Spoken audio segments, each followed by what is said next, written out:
आप अगर हमारे चैनल से नए जुड़े हो तो हमारे चैनल को सब्सक्राइब जरूर करिएगा।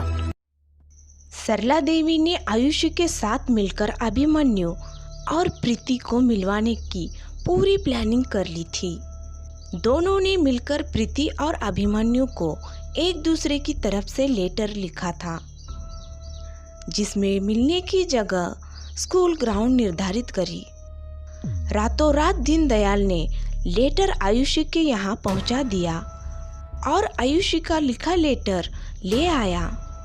आयुषी लेटर लेकर जैसे ही अंदर गई, वो अचानक प्रीति से टकरा गई और घबराहट के मारे उसकी चीख निकल गई। प्रीति ने चौंकते हुए कहा, तुम्हें क्या हुआ? ऐसे चोरों की तरह घर में क्यों घुस रही हो? कौन था बाहर? आयुषी ने हकलाते हुए कहा, कोई नहीं बाहर। जीजी, आपने तो मुझे डरा ही दिया। प्रीति ने पूछा, तो तुमने इस वक्त दरवाजा क्यों खोला? आयुषी ने बताया कि उसे लगा किसी ने घंटी बजाई, पर जब उसने दरवाजा खोला तो देखा कि कोई नहीं वहां। उसे सिर्फ एक चिट्ठी मिली। प्रीति चिट्ठी देखकर हैरान थी। उसने आयुषी से पूछा, यहाँ कौन रख के चला गया और क्यों? आयुषी ने मासूम लहजे में कहा, क्या पता जीजी, देखो तो सही, इसमें क्या लिखा है। प्रीति ने चिट्ठी को खोला और मन ही मन पढ़ने लगी। आयुषी प्रीति का चेहरा पढ़ने की कोशिश कर रही थी, लेकिन प्रीति ने अपने चेहरे के भाव सामने नहीं आने दिए। चिट्ठी में लिखा था, प्रीति, प्लीज मुझसे नाराज मत हो। मानता हूँ गलती पूरी मेरी है। मुझे किसी के बहकावे में नहीं आना चाहिए था। फिर वो मेरी माँ ही क्यों नहीं थी? मैं तुम्हें दूसरी बार नहीं खो सकता। प्लीज मुझे मेरी पूरी बात कहने का एक बार मौका दो। कल 4 बजे स्कूल में मिलना। प्लीज मना मत करना, मैं इंतजार करूँगा। उसी समय गेट हाउस में दीनदयाल ने अभिमन्यु को चिट्ठी देते हुए कहा, सर, जब आप बलिया गए थे तब ये चिट्ठी कोई छोड़ गया। अभिमन्यु ने चिट्ठी खोली और ध्यान से पढ़ने लगा। दीनदयाल चोरी छुपे अभिमन्यु के चेहरे को देख रहा था। चिट्ठी में लिखा था, अभिमन्यु, मैं जानती हूँ जो हमारे साथ हुआ उसे तुम्हारा पूरा दोष नहीं। तुम्हारे माँ के रचे हुए खेल ने हमारी जिंदगी बर्बाद कर दी। वो दिन मेरी जिंदगी का सबसे घटिया पल था जब हमारी शादी टूटी, लेकिन किस्मत ने एक बार फिर से तुम्हें मुझसे मिलाया। तुम्हारे साथ मुजफ्फरपुर में बिताए पल में कभी नहीं भूलूंगी। इसीलिए मैं चाहती हूँ कि हम एक दूसरे को एक और मौका दें। प्लीज़ मुझसे स्कूल में कल मिलना 4 बजे। इंतज़ार करूँगी, प्रीति। चिट्ठी पढ़ते ही अभिमन्यु के चेहरे पर एक मुस्कुराहट आ गई। दीनदयाल फौरन उसके पास आया और खुशी से खिलखिलाते अभिमन्यु से बोला, लगता है किसी बहुत खास की चिट्ठी है सर जी, है ना? अभिमन्यु ने फौरन अपनी हंसी दबाई और कड़क अंदाज में कहा, अपने काम से काम रखो। क्या हुआ उन बही खातों का जो मैंने मुजफ्फरपुर से लाया था? दीनदयाल झेपते हुए बोला, सर, वो मैंने अभी तक पूरे चेक नहीं किया। गुस्से में तिलमिलाते हुए अभिमन्यु ने कहा, तो अभी तक क्या कर रहे थे? मेरे कहने का इंतजार। मुझे जल्द से जल्द रिपोर्ट चाहिए। ये कहकर अभिमन्यु वहां से चला गया। मासूम दीनदयाल ने मुंह लटकाकर बोला, अम्मा जी की जिम्मेदारी, घर के काम और ये सरकारी काम झाम कैसे संभालूं सर?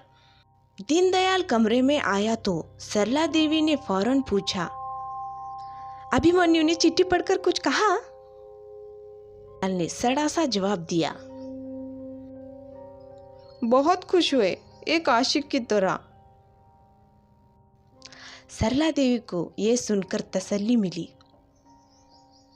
तब दीनदयाल की लटकी हुई शक्ल देखकर सरला देवी ने हैरानी से पूछा, तुम क्यों उजड़े चमन बने हुए हो? क्या हुआ? तब दीनदयाल ने धीमी आवाज में बताया कि कैसे अभिमन्यु ने उसे बुरी तरह डांटा, क्योंकि इधर उधर के कामों में बिजी होने के कारण वो केस पर ध्यान नहीं दे सका। सरला देवी उसे तसल्ली देने की बजाय उल्टा भड़क गई। ठीक ही तो किया उसने। अब दीनदयाल को बहुत बुरा लगा। उसने मन ही मन सोचा, सरला देवी भी एक नंबर की गिरगिट है, रंग बदलते देर नहीं लगती। यह सोचकर दीनदयाल वहां से चला गया। उधर देर रात करीब 11 बजे उस मनहूस बरगद के पेड़ के पास कुछ गांव वाले इकट्ठा हो गए। नारायण शुक्ला 2 पंडितों के साथ बैठकर पूजा कर रहे थे। कुछ औरतें पूजा की थाली लिए पेड़ की आरती कर रही थी। ऊंचे स्वर में नारायण शुक्ल जोर जोर से मंत्र जाप कर रहे थे और दोनों पंडित पेड़ के सामने एक बड़े से हवन कुंड में आहुति दे रहे थे। सरपंच और पंचायत के सभी लोग वहां मौजूद थे। कुछ देर बाद पूजा समाप्त हुई और नारायण शुक्ल ने एक पंडित से कोने में रखे लाल कपड़े में लपटे 3 नारियल लाने को कहा। पंडित ने नारियल को नारायण शुक्ल के पास लेकर आया।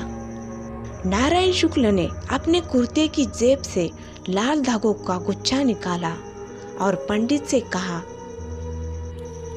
आप पेड़ से बांधने की विधि पूरी की जाए। दोनों पंडित और नारायण शुक्ल पेड़ के पास गए और सबसे पहले वह 3 नारियल को पेड़ के सामने रखकर एक मंत्र का जाप किया। फिर नारायण शुक्ल ने उन लाल धागों को पेड़ पर बांधना शुरू किया। पंडितों ने जोर जोर से मंत्र जाप जारी रखा। करीब 5 मिनट बाद बरगद का पेड़ उन लाल धागों से बंध चुका था। धीरे धीरे करके मंत्रों का जाप भी समाप्त हुआ। अब बरगद के पेड़ एक बार फिर मंत्रों के शक्तिशाली धागों से लपेटा हुआ था। नारायण शुक्ल ने सारे गांव वालों से कहा, अब चिंता की कोई बात नहीं है। हमें एक बार फिर से उस शक्तिशाली डायन को हमेशा के लिए इस पेड़ में कैद कर लिया है। गांव वालों ने राहत की सांस ली। गांव वालों को अपने अपने घर बिना डरे जाने को कहा। एक एक कर सारे गांव वाले वहां से निकल गए। अब सिर्फ सरपंच और नारायण शुक्ल वहीं रुके रहे। सरपंच ने कहा, सुना है आप कल ही कलकत्ता लौट रहे हैं। नारायण शुक्ल ने जवाब दिया, जरूरी काम है। मैं बस विधि पूरी होने की इंतजार में था। सरपंच ने कहा, श्री आनंद जी ठाकुर को मेरा प्रणाम कहिएगा। सरपंच वहां से चले गए। नारायण शुक्ल वहां से जाने के पहले एक बार फिर बरगद के पेड़ को निहारने लगे। उनके चेहरे पर एक मुस्कुराहट आई। वहां से जाने के लिए जैसे ही वो मुड़े, एक तेज हवा का झोंका आया। नारायण शुक्ल ने फिर मुड़कर पेड़ की तरफ देखा तो अचानक सामने एक लाल दुपट्टा लहराते हुए नजर आया। नारायण शुक्ल के होश उड़ गए। उनकी नसों में खून सा जम गया और वो बिना देर किए वहां से निकल गए। कुछ कदम चलते ही एक लुभावनी आवाज ने उनके रोंगटे खड़े कर दिए।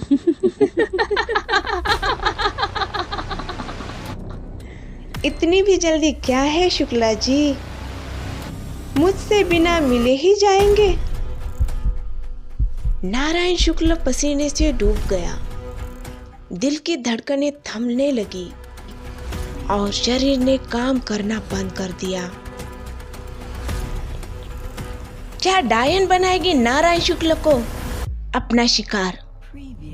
क्या सच में चकिया से खत्म हुआ डायन का खौफ? और क्या होगा जब स्कूल में मिलेंगे प्रीति और अभिमन्यु?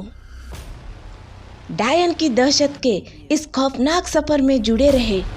कहानी चकिया की डायन के अगले भाग से सिर्फ और सिर्फ यस के द हॉरर स्टोरी पर। और हाँ, अगर कहानी पसंद आई हो तो अपने दोस्तों को शेयर कीजिए,